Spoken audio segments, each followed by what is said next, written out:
शकुनी और उलूक का वध। संजय कहते हैं, महाराज, उपर्युक्त संग्राम जब आरंभ हुआ उस समय शकुनी ने सहदेव पर धावा किया। सहदेव ने भी सुबल पुत्र पर बाणों की वर्षा आरंभ कर दी। शकुनी के साथ उसका पुत्र उलूक भी था। उसने भीमसेन को 10 बाणों से भीन डाला। साथ ही शकुनी ने भी भीमसेन को 3 बाणों से घायल करके सहदेव पर 90 बाणों की वर्षा की। उस समय दोनों ओर के योद्धाओं द्वारा की हुई बाणों की बौछार से संपूर्ण दिशाएं आच्छादित हो गईं।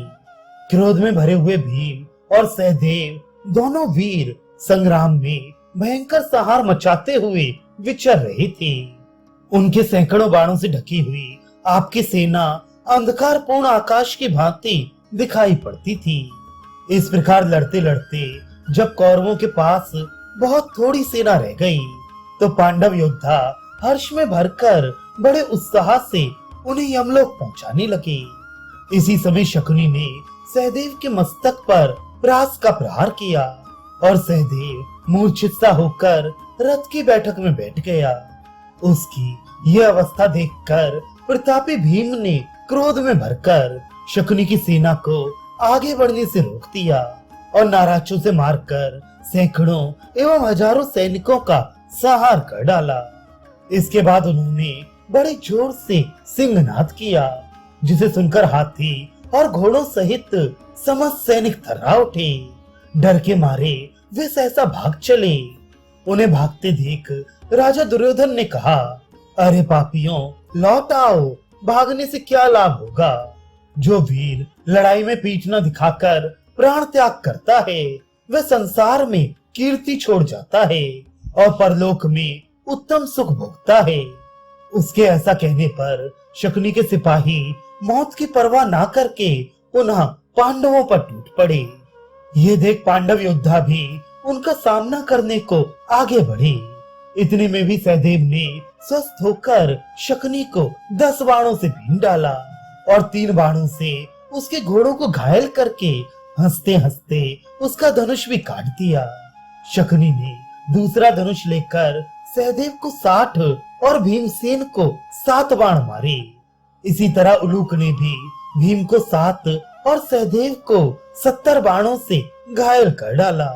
तब भीमसेन ने उसे तेज किए हुए सायकों से बींध दिया और शकुनी को भी 64 बाण मारकर उसके पार्श्व रक्षकों को 3-3 बाणों का निशाना बनाया।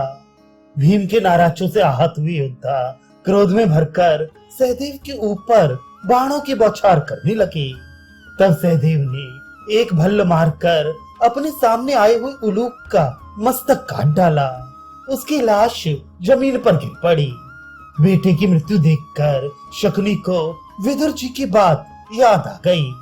उसका गला भर आया, उच्छ्वास चलने लगा और वह अपनी आंखों में आंसू भरकर 2 घड़ी तक चिंता में डूबा रहा। इसके बाद सहदेव के सामने जाकर उसने 3 बाण मारे, किंतु सहदेव ने अपनी सहायकों से उन्हें काट गिराया और शकुनी के धनुष के भी टुकड़े टुकड़े कर डाले। तब शकुनी ने सहदेव के ऊपर तलवार का वार किया, किंतु उसने हंसते हंसते उस तलवार के भी 2 टुकड़े कर दिए। अब शकुनी ने गदा चलाई पर उसका वार खाली चला गया। वह जमीन पर जा पड़ी। इससे उसका क्रोध बहुत बढ़ गया और उसने एक भयंकर शक्ति सहदेव के ऊपर छोड़ी, किंतु सहदेव ने बाण मारकर उसके भी 3 टुकड़े कर डाले। इस प्रकार जब शक्ति भी नष्ट हो गई और शकुनी भयभीत हो गया तो आपके सैनिकों पर भी आतंक छा गया। वे सबके सब शकुनी के साथ भाग चले। उस समय पांडव जोर जोर से सिंहनाद करने लगे। प्रायः सभी कौरव योद्धा रण से पीठ दिखाकर भाग गए। शकुनी को भी खिसकता देख सहदेव ने सोचा, ये मेरा हिस्सा बाकी रह गया है, इसका नाश मुझे करना है। यह विचार कर अपना महान धनुष टंकारते हुए उसने शकुनी का पीछा किया और तेज किए हुए बाण मारकर उसे अत्यंत घायल कर दिया और कहने लगा, मूर्ख शकुनी, तू क्षत्रिय धर्म में स्थित होकर युद्ध कर, पराक्रम दिखाकर पुरुषत्व का परिचय दे। उस दिन सभा में पासा फेंकते समय तो तू बहुत खुश हो रहा था, उसका फल आज अपनी आंखों देख। जिन दुरात्माओं ने पहले हम लोगों का उपहास किया था वे सब मारे जा चुके हैं। केवल कुलांगार दुर्योधन और उसका मामा तू बाकी रह गया है। आज तेरा मस्तक अवश्य काट डालूंगा।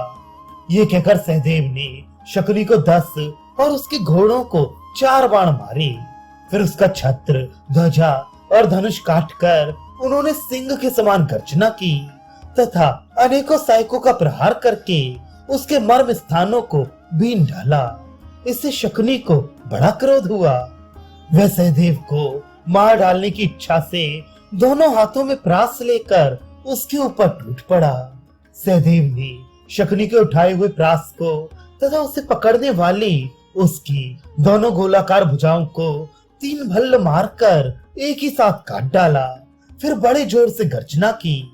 तदनंतर खूब सावधानी के साथ एक मजबूत लोहे का भल्ल धनुष पर चढ़ाया और उसके प्रहार से शकुनी का सिर धड़ से अलग कर दिया।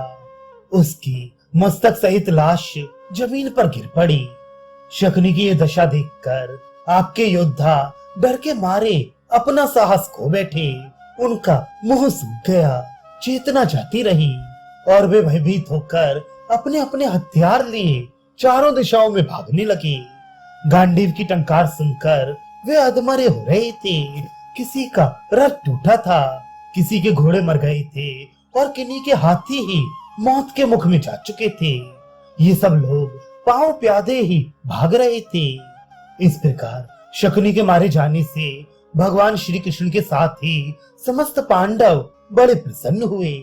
वे अपने योद्धाओं का हर्ष और उत्साह बढ़ाते हुए शंख बजाने लगे। सभी लोग सहदेव के इस कर्म की प्रशंसा करते हुए कहने लगे, वीरवर, तुमने इस कपटी एवं दुरात्मा शकुनी को पुत्र सहित मार डाला। ये बड़ा ही अच्छा हुआ।